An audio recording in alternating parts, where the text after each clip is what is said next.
استلمت كارت جديد بتاع فيزا بتاع الحساب الجاري بتاعك. لو انت استلمت كارت جديد تعمل ايه وازاي تفعله وازاي ان انت تقدر ان انت تسحب بيه، وايه هي الطرق اللي تقدر ان انت تعملها عشان تفعل الكارت بعد ما تستلم.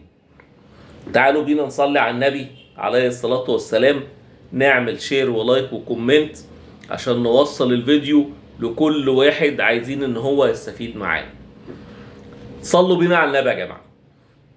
دلوقتي حضرتك عندك حساب جاري، الحساب الجاري بتاعك بيتعمل له اصدار لكارت بتاع الحساب الجاري.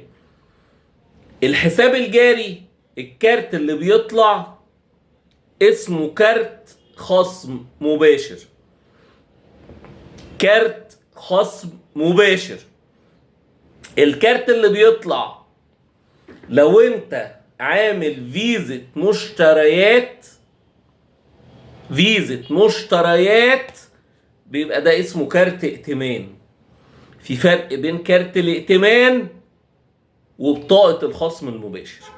هنتكلم النهاردة عن ايه؟ بطاقة الخصم المباشر بيبقى اسمها ديبت. الحساب بتاعك بيبقى اسمه حساب ديبت. طيب، اول ما بتفتح حساب في البنك بتدفع الرسوم، بيقول لك هيتم اصدار كارت.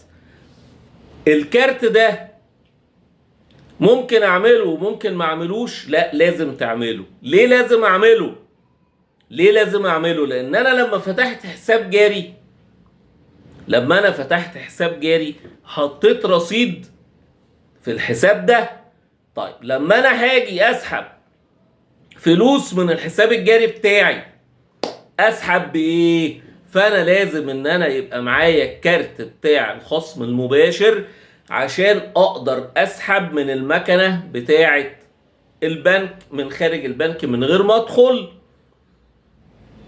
عشان ما ادخلش في الزحمة. طب لو انا حبيت اشتري حاجة بالكارت ده ينفع ولا ما ينفعش؟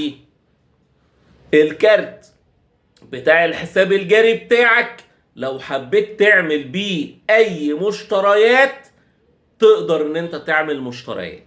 حلو، ماشي. نيجي بقى للنقطة بتاعت موضوع الحلقة. استلمت الكارت. في طريقتين للاستلام.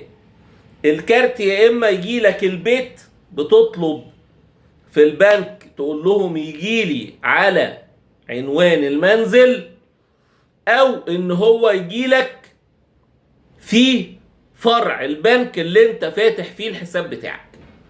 دول الطريقتين، ماشي.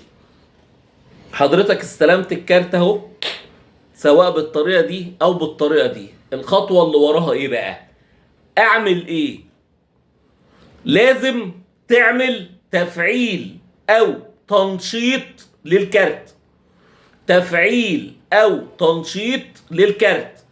استلمت الظرف، فتحت لقيت الكارت بتاعي موجود. لو انا رحت اسحب بيه دلوقتي مش هيسحب. ليه؟ لان انا لازم الاول اعمل له تفعيل او تنشيط. دي خطوة اولى.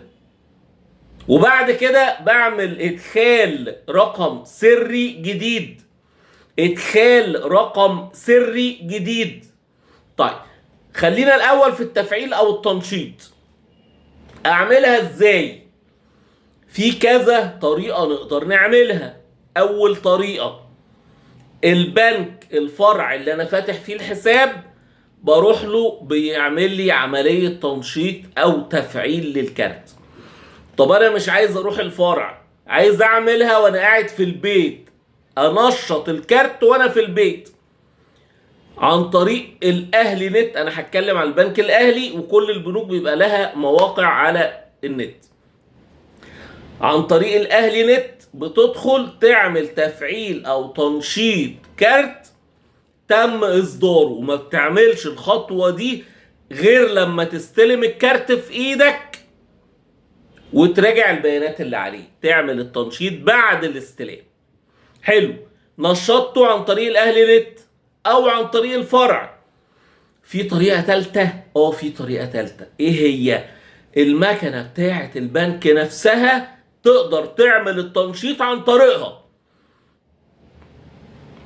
بتدخل الكارت، كارت جديد، بيقول لك البطاقة دي جديدة وان هو ما تمش استخدامها وان احنا هنقوم لازم بعملية تنشيط ليها. موافق؟ هتقول له موافق.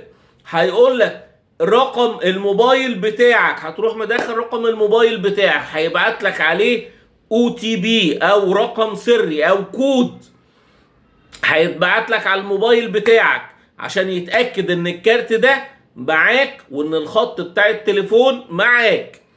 الرقم اللي هيجي لك هتدخله في المكنه، هيعمل لك عمليه التنشيط. احنا كده نشطنا الكارت خلاص. حلو. الخطوه اللي وراها ادخال الرقم السري الجديد.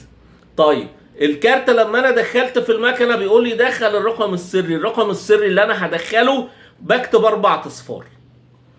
الرقم السري اللي انا هدخله بكتب 4 اصفار عشان يفتح الكارت.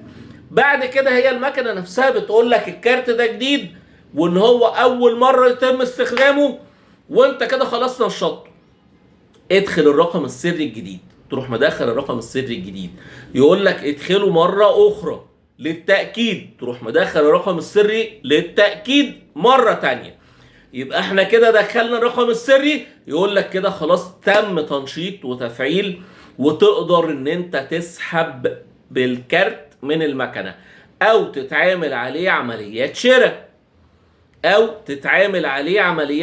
او اسحب من الماكينه. المهم ان هو كده تم تفعيله وان هو تم تنشيطه.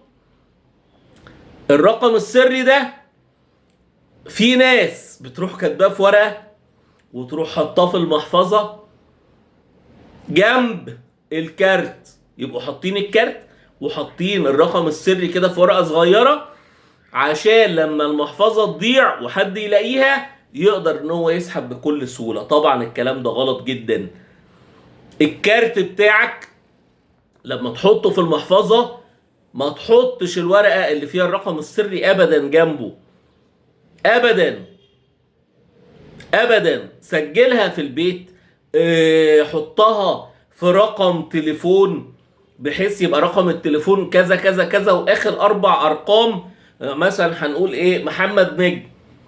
هسجل عندي على مثلا على التليفون واحد اسمه محمد نجم، وهكتب رقم موبايل عادي واخر 4 ارقام في محمد نجم، ده هو ده الرقم السري بتاعي. دي طريقة عشان لو انت ما تنساش ويبقى انت مسجلها، ولو حد فتح الموبايل بتاعك مش هيعرف ان ده ابدا الرقم السري بتاع الكارت بتاعك. انا بقول لكم على طريقة، وفي طبعا اكتر من طريقة ان انت تحافظ بيها على بياناتك، لكن ما تحطش ابدا الرقم السري مع الكارت عشان لو لا قدر الله ضاع وحد لقاه ان هو ما يقدرش ان هو يستخدمه. كده احنا قلنا الطريقة بالمختصر المفيد، وقلنا كل الطرق اللي احنا نقدر نعملها للتنشيط ومن البيت وكل حاجة. اهم بقى حاجة عليك، دورك ان انت تصلي على النبي عليه الصلاة والسلام في التعليقات، ان انت تعمل شير ولايك وكومنت عشان الفيديو يوصل لكل واحد احنا عايزين ان هو يستفيد معانا من الكلام ده.